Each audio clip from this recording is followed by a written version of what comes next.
Hello, welcome back to the channel where I fix stuff. This is not the topic of today's video, just here for scale. This is the topic of today's video. This is a national Panasonic tabletop transistor radio, and it's a little baby one. There's the back there. The top opens up. I'm not exactly sure why. There's a little compartment in there. I'm not quite sure what that's for. I guess just a little storage thing. It's battery powered. You can see on the bottom here. Open this up. Maybe. Well, there we go. So that opens up for the batteries. There's it's like 3 AA batteries going there. Yeah, and just like these little tiny knobs on the front.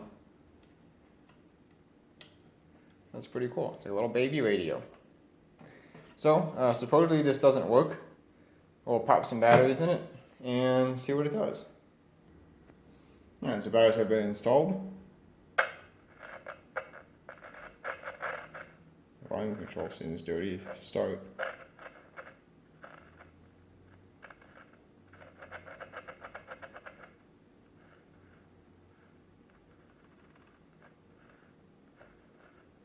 I don't hear anything but noise from the volume control.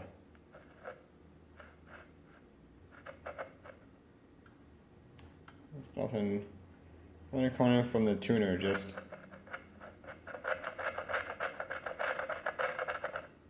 So I'll say the first thing we'll do is we'll clean that volume control and see if that allows some sound coming in through the radio section. I'll stick in 2 screws out of the back. You can see this is a 6 transistor model R8. Made in Japan, of course. Now I'm not sure if this was made for the US market or not. Usually Panasonic stuff for the US doesn't have the national name, it just says Panasonic, so I'm not sure. We can get this off of here, maybe. I don't think there's any other screws. Unless this whole, oh, that whole thing comes off, okay. And there we have the radio component. This board here looks like it actually would fit inside like your regular your handheld transistor radio. What do we have? Ooh, look at that cool glass thing there.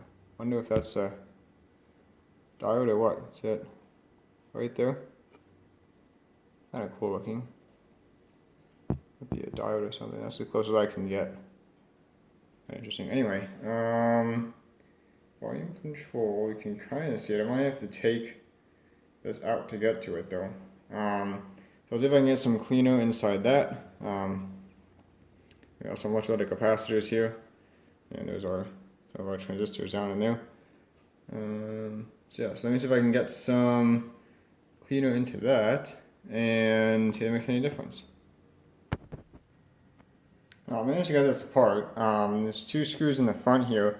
And these knobs, I thought they just pulled off. I thought they were pretty tight, like they wouldn't come off. Turns out, you actually have to take this out of the middle first. This piece unscrews, and then this knob just pulls off. So, I was trying to see, like, look down the side, see if there's some kind of like set screw or something in, but no, these actually come out. So, it took me a little bit of time to notice that. But anyway, took the cover off the volume control. Just had a little cover like that on it. Cleaned it. Doesn't seem to make any difference. Still sounds the same. And that's just the back of it shorting out against the case a little bit. Try and not do that. So cleaning it had no effect. So what I'm going to try and do is try and jump out the leads there. So I can find a jumper wire here. Let's see what happens if we short out these 2.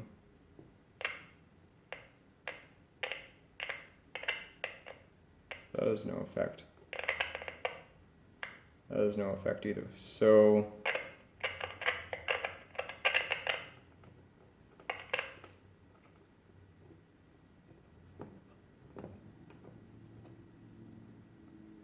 takes away the scratchiness, of course, but The center station is there. Put out these two.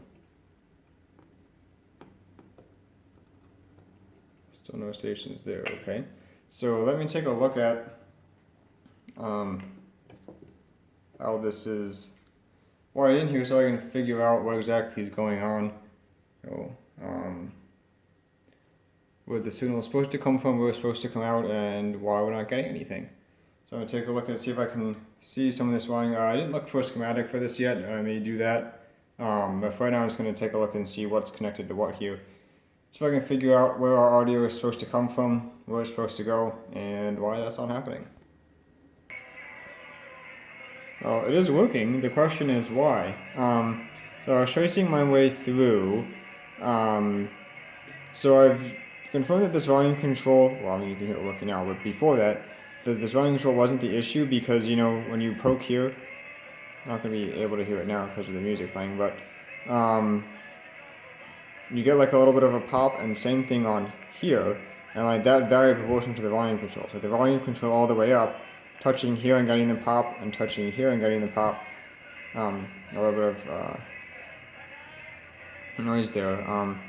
The volume control all the way up, they were about the same, and then like if you turn the volume control down, like the pop from touching here and here, you know, would decrease. So that confirmed that the volume control was good. So I was kind of like tracing my way back and like just, you know, poking at the different transistors and see if noise would get through each stage. And I got back to the oscillator transistor, and I noticed that poking, so you hear that noise there. Here, here, and here would all produce noise, but poking here would produce the most noise. So I switched this off and did a diode check, and this I'm looking at the circuit to see like which pin was which on that transistor. I confirmed this was the base. This should be the emitter or collector. I always get mixed up on NPN, but basically this terminal here is where the current goes in, and then it flows out through the base and this terminal. This is the emitter for PNP. I believe this is the emitter for PNP, collector, and base. Anyway, the signal comes in here, the signal goes out here, and the some current flows in this terminal. This is just connected with a capacitor and resistor to here, which is the positive, or for PNP they treat it like ground. And then this is the collector, I believe, the terminology for that is correct for PNP. Anyway, the signal comes out here, goes through the oscillator coil to here, and then into the first IF transformer here. You can see that in the camera. So this is where the signal should come out, and then, like I said, poking here created a much louder noise than poking here, which is kind of the opposite effect, you know, unless the transistor is open or something, which, you know, maybe it was. But for some reason it's working now. I didn't actually do anything other than just poke some of these terminals and do a diode check. And I don't think it's bad solder joints, because if you look at them, like, they don't look bad. This would be the base here. You can hear the noise when I poke that. This would be the collector. You see there's a lot less noise. That's the way it's supposed to be. The noise injected through the base should get amplified by the transistor, but a noise injected through the collector will have one less stage of gain, you know, before it goes into the rest of the radio, so it would naturally be quieter. But when I was initially poking here, that was not the case. So I don't know if one of these resistors that bias this is flaky, or the transistor itself is flaky, or one of these solder joints is flaky. Now I'm poking these now. Still working.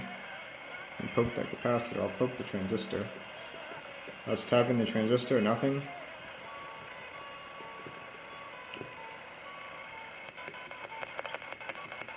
This is one of the oscillator coil terminals. So yeah, let me turn that down before I get hardware strike. I'll probably reflow all of these, see if it still works after that. You know, like I said, they don't really look that bad. And I guess let's let this run for a while and see if the issue reappears. If not, I'm just going to, at this point, assume, just bad solder joint. If the issue doesn't reappear after, running this for a while, that's the only thing that I can think of. I could say it could be bad, bad transistor back. One of the ceramics could be, flaky going open, or one of the pieces could be flaky. But again, unless the issue reappears, there's not a whole lot we can do.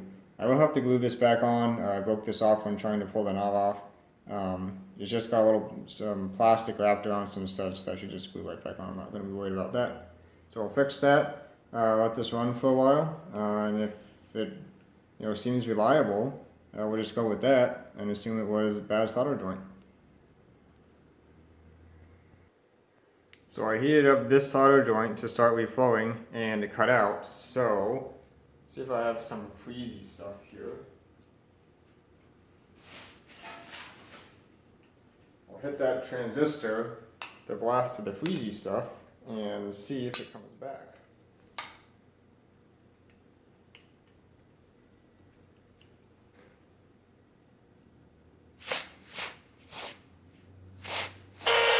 Aha!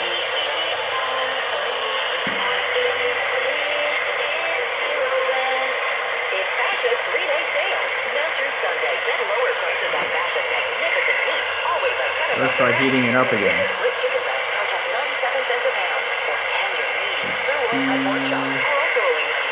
It's awful loud. It was this one.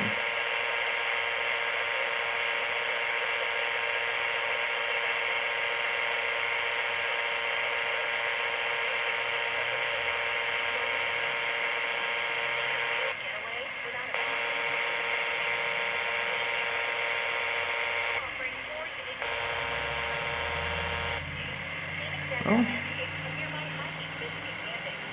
Let me hit the transistor itself.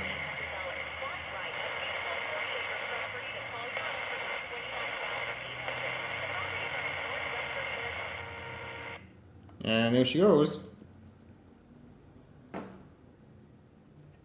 We'll freeze it again.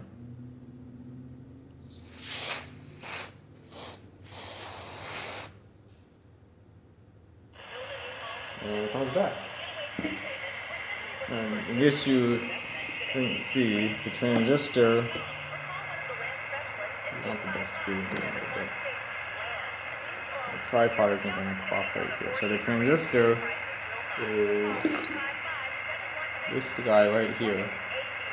It's the oscillator transistor. You see what I did? I just took the soldering iron.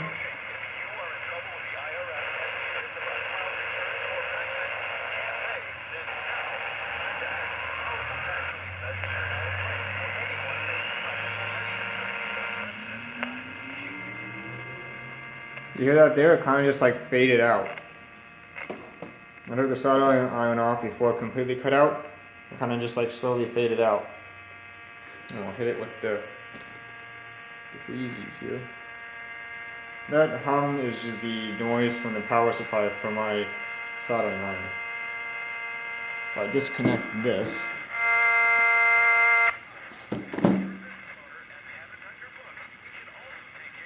oh, it's still kind of working. Must be cooling down.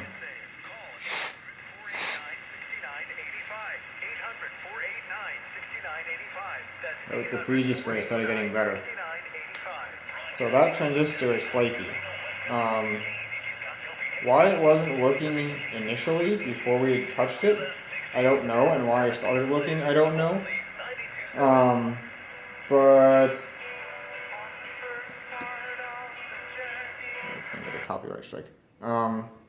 But you can tell that that's definitely a problem. So I guess I'm gonna have to see if I can find a replacement for that. I'll let it run for a while still and see, how long it's gonna work for. I don't know if it's gonna get hot enough during normal operation to get to the cutout point, but even so, something made it cut out initially. Like there's some reason why it wasn't working initially, and some reason why it started working. So either way, it needs to be replaced because even if it doesn't get hot enough, if I run this for maybe 2 hours or more, and it doesn't cut out, but it doesn't guarantee that it's fixed. So, there's a replacement for that, but it seems to be the problem with this.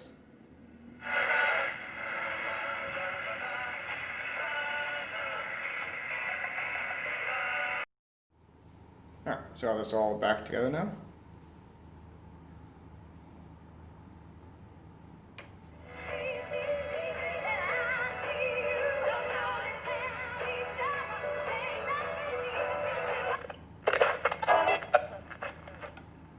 So I had it running for, I don't know, maybe 3, 4, 5 hours or something, and the issue didn't reoccur. I'm still going to look for a replacement transistor for that, but maybe we'll make that a different video, or maybe not at all, because just changing a transistor is not going to be super exciting. But we know what the issue with this is if it stops working again, and like I said, I will be looking for a replacement transistor for that. Might have to, try rebiasing for silicon, or see if I can find something equivalent to replace that with. But for now, I'm just going to do a final demo here, and I think that'll be it for this one.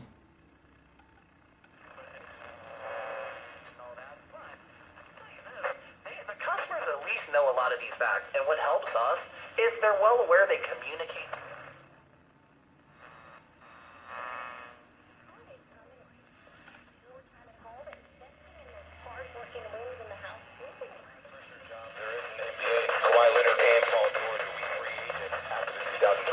Check him out Monday morning, starting at 6.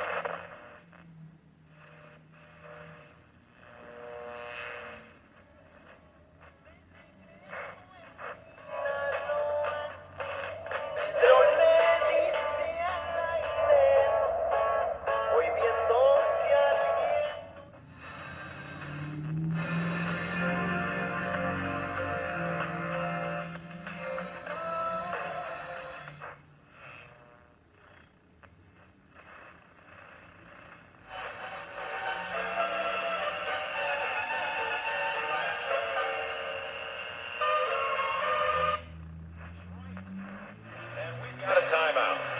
Just tapped in the NFL advertising attorneys. I do go to court if necessary too. They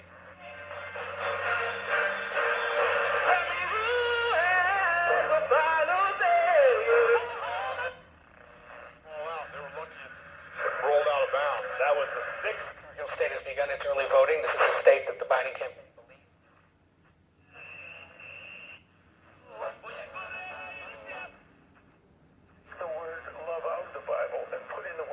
My tithe and service. Terrific, said Saint.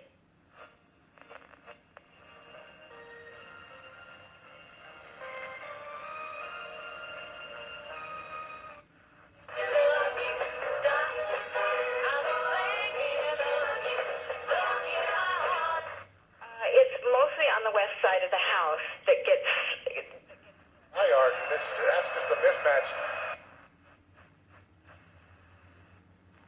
Yeah, so not bad. It's on the back of the house.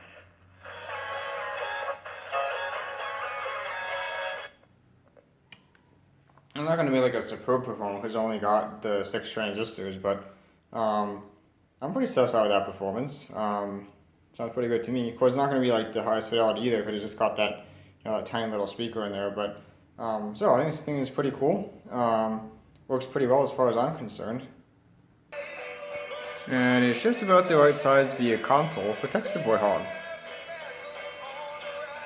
Hope you enjoyed this video, and thank you for watching.